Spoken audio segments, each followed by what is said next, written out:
Hey, it's Sam from the Smith & Weston Jury, and you're listening to Radio Karam.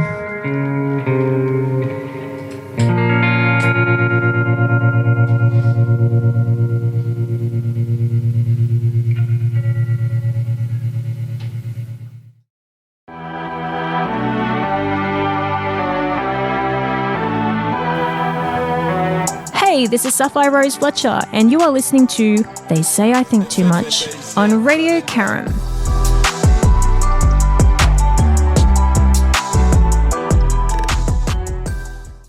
Hello, my name is Saffire-Rose Fletcher. Welcome to my podcast, They Say I Think Too Much.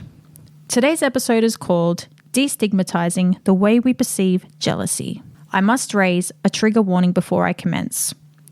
They say jealousy is a curse, when really it's merely a human condition. Just like patience is a virtue, I say it's an inconvenience. We have mental health awareness days such as Are You OK Day, which is great, yet it can sometimes pose as an obligatory day for those who have very little time to check in on people and might be up against mental health battles themselves. So it's not entirely accommodating to everybody's circumstances. My intention is not to undermine this day, but that one day a year doesn't guarantee that it'll hold a high success rate for those on the days who are struggling in regards to feeling very isolated and left behind on the remaining days of said year. How many times have we been oblivious to the signs? It should be something that's highlighted via the means of what to look out for when someone is retreating into themselves and losing half the battle regarding their will to continue on for another day.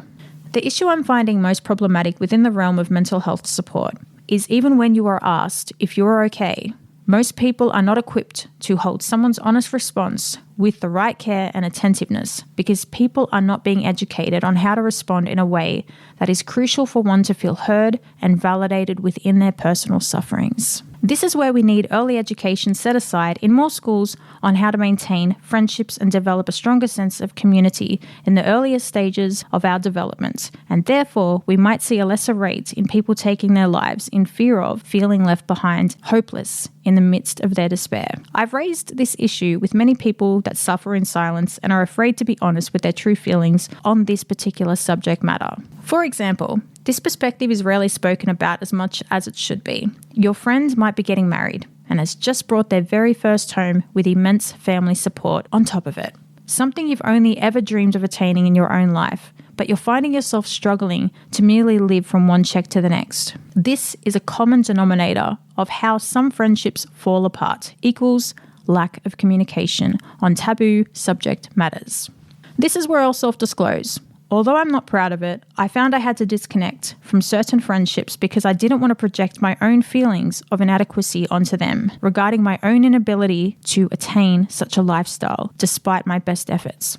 I'd walk away because it was easier than admitting I felt left behind and like that there was something wrong with me, only leaving my friendships utterly confused by my departure.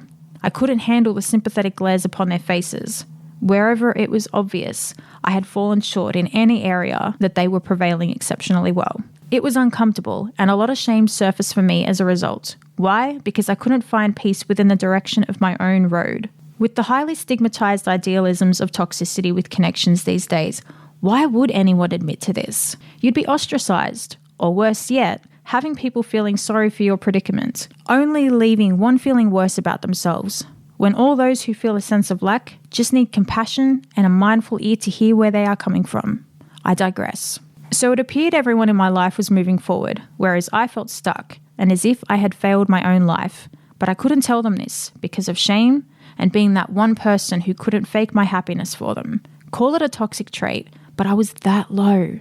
I couldn't summon the energy to pretend anymore. With an example like this, imagine if we were all educated on this matter and reframed the way we see a person who is suffering in their own sense of lack. Just think of all the friendships that could have been salvaged with an open dialogue and reframing from judgment of such a human emotion. A person who is jealous of you, it isn't always about you. It's about them, a deep-seated emotion of anguish that most people are already struggling to process within themselves.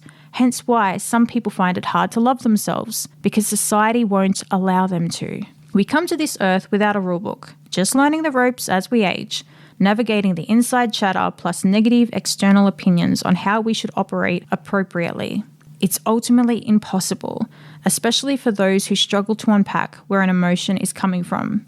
Here I'm applying empathy for myself and for those who have struggled with emotions such as jealousy and allowed the world to dictate how they perceive themselves. It's difficult for one suffering from mental health to navigate a healthy way of approaching said topic because we are not equipped to handle it with care. A friend on the receiving end of this news has to remain happy and thrilled for the news being presented to them, whilst inside they might be feeling stagnant in their own lives and again, feeling left behind. Like everyone else in their lives is prevailing, and you can't help but compare your own life to the positive developments regarding your friends' accomplishments. Why can't we openly express an emotion without being met with criticism and shame? How can anyone prevail from here? Provided it's not done with an intention to destroy what someone else might have, nor projecting an element of resentment nor envy, which again can be taught from the other end of the spectrum for the one holding such conflicting emotions. People always say be real. But I don't see an opportunity for one to be when it's deemed a negative emotion and again, toxic. Why is it wrong for someone to openly admit that they feel a sense of lack or that they feel left behind? Why can't a calm and open conversation occur on this subject matter? This is where people evolve and improve their lives by having their truth nurtured, not silenced and shamed because it's uncomfortable. For example, if we were educated to communicate from the perspective of, hey, I don't begrudge you for what you attain and you deserve every bit of happiness, but I can't help but feel a sense of lack within myself. But again, it's not a you problem. It's just how I'm feeling if I'm appearing distant. How simple is that? With much intensive research, the aftermath of suppressing such an emotion can be detrimental to one's mental health, stability, and can cause fatal decision-making. And furthermore, the friend who presented the happy news thinking, I should have done more to prevent such an outcome. When really, we merely need education on how to respond to our friends that are in a delicate position, with a bit of mindfulness on where they might be sitting within their mental capacity. This could lead to a much more constructive and successful outcome. Imagine how many people who've been shamed for feeling jealous of someone and gone home feeling even worse about themselves and their lives for that matter. Imagine how many lives we could have saved at someone's lowest for such a trivial yet valid emotion. Most people are talking about making positive changes, but we are not humanizing people for their unique cases and circumstances as rapid as we should be. Mental health awareness is definitely improving, but what other key elements of each individual are we considering? There's so many perspectives being undermined and poorly diagnosed because everyone is a proclaimed therapist and psychiatrist these days. We are not thinking outside of the box. Flipping the coin, I understand too, from the one delivering any positive updates in one's life, they can too feel guilty after delivering happy news, and nobody wants any form of guilt for simply being happy. That's not my message. My message is, with all the studies and research we've applied, you think we would have progressed a little further with these areas of the personal connections in our lives and how to maintain healthier dynamics. I want to say to anyone out there that is feeling a sense of lack in any regard today, someone is out here fighting for your voice. You are not toxic and you are more than enough. What you lack in your life does not define you. One day you'll see all the detours and setbacks were guiding you home to yourself. You never needed to be attached to anything external in order to access your inner power. Your scars, your faults, your shortcomings are what make the world more diverse and provide various perspectives nobody considered until you emerged as the catalyst toward positive changes in humanity. Through unique cases regarding mental health, we gradually break down generational barriers. Believe it or not, you are the change we wish to see. Until my next podcast, be kind to yourself.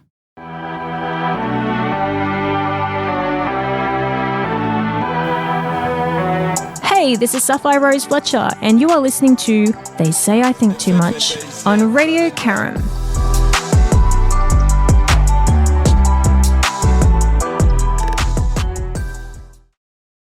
Hi, I'm Pat Tilley I'm Peter Parker. from the Chelsea Bomb Beach train station group. And you're listening to Radio Karam.